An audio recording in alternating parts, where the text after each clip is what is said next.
Uwian na, ang tagal ng service, antok na ako.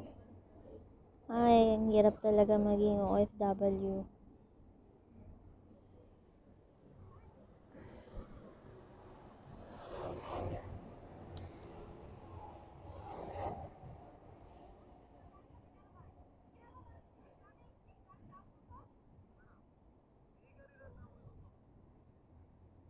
Antay kami ng service, ang tagal, kakaloka. Uwian mo na pero hindi ka pa makauwi kasi antay ka ng sasakyan. Yun.